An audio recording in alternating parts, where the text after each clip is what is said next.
You know, last night's episode of Raw, maybe the best episode of Raw all year. I think I'm ready to eat my words. I was certain, I even said jokingly, WWE's gonna find a way to mess up the brand split at the Battleground. And what happened? They gave us the best episode of Raw of the year. Not much bad happened last night, but I'm gonna go through it. Now, this isn't gonna be like my pay-per-view reviews where I go through every single segment of the night. I'm just gonna talk about things that we're gonna remember, and nothing I don't want to talk about much negative from it because there wasn't a lot of negative. Nothing. There wasn't a lot of negative events that happened. Okay, so the night started off with a promo from Stephanie McFoley. And thankfully, this was short, sweet, straight to the point. This didn't drag for 20 minutes. We got to see a new stage setup, a new theme, and a new intro to Raw. And the commentary table was back where it used to be on Raw, next to the stage. Stephanie and Mick just came out to announce what was happening tonight. Two fatal four-way matches, and the two winners of those would have a match in the main event to determine who will face Seth Rollins at SummerSlam for the new title exclusive to Raw, which they named at the WWE Universe the Universal Championship. I'm not the only one that said this, but I don't like that name. I don't really like the name of the Universal Championship. It just sounds stupid to me. I would wrongly prefer if they brought back the big gold belt as the World Heavyweight Championship. I would really prefer that over the what's it called? The Universal Championship. So the first Fatal 4-Way was and also they announced that Charlotte would be taking on Sasha Banks for the Women's Championship last night. First match, the first Fatal 4-Way was between Rusev, Sheamus, Cesaro, and Finn Balor. And this was a really good match. All four men looked good. It was, I'm glad Cesaro, I thought Cesaro might have took the job. I think WWE might try to punish him. But it seems like they're not really, worried about what he said last week after SmackDown, or kind of what he said last night. I mean, at Battleground kickoff show. Cesaro was 100% right. I feel like he hasn't really gained the props he deserves for being one of the best wrestlers in the company. And WWE shouldn't be more about, wrestling than the authority figures. And last night's Raw really was more about the wrestling than anything else because you barely saw Stephanie and Mick Foley. You only saw them really once. I remember seeing them once after the opening segment. Maybe we saw them again, but I don't remember. Stephanie also berated Roman Reigns and called him a loser. The Pittsburgh crowd had no problem with that.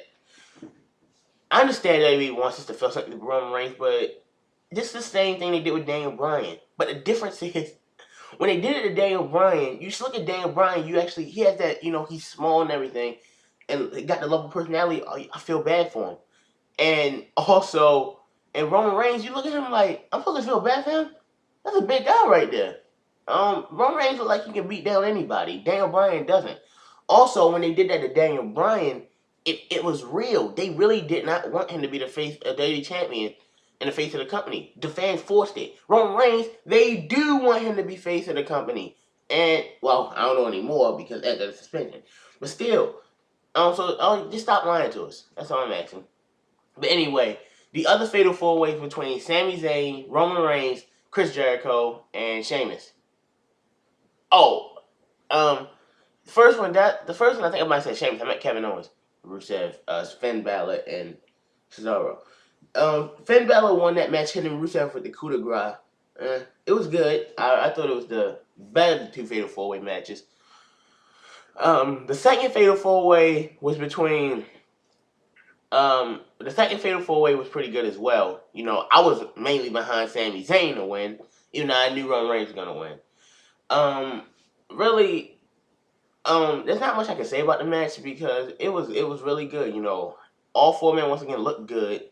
I think I really do. Well, I don't have any problem with him being in the match. I kind of wish they had picked someone other than Sheamus, but Sheamus, I think he doesn't get enough credit for what he can do in the ring. But it's just same thing with Roman Reigns.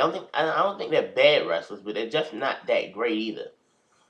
I think the Pittsburgh crowd's morely, kind of behind Sami Zayn.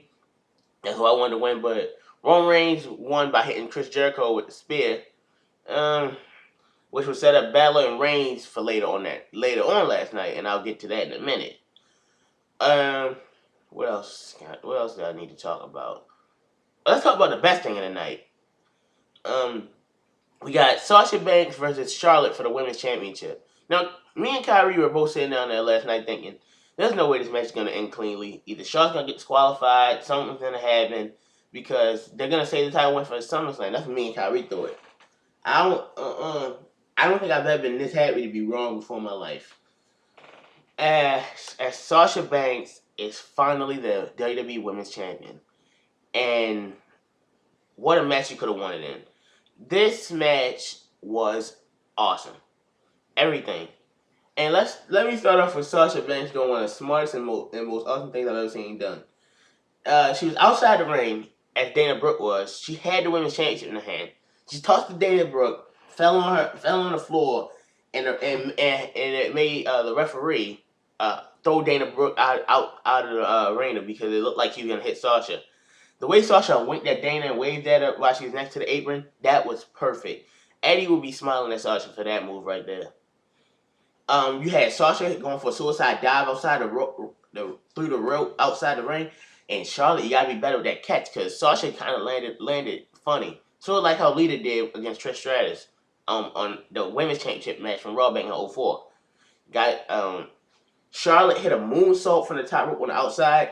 It's kind of funny because she kind of looked like she pinned Sasha.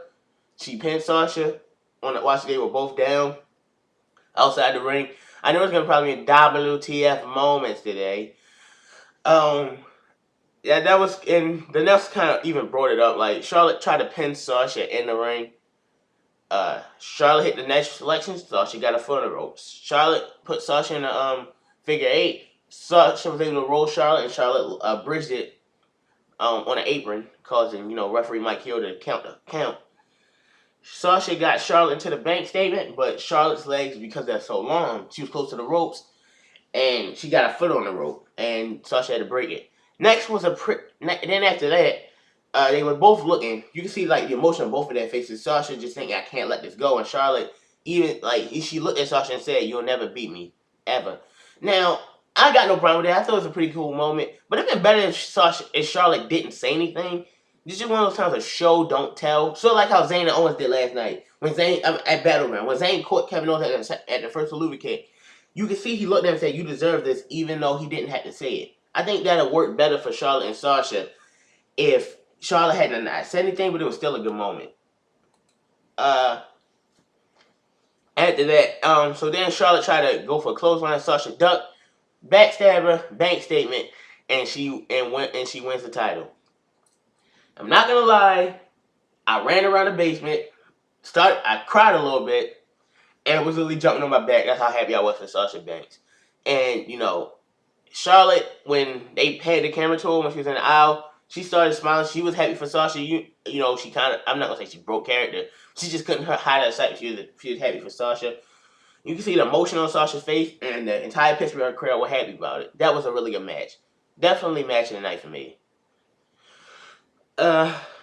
Really, there was two squash matches. One with Nia Jax, the other one with Braun Strowman.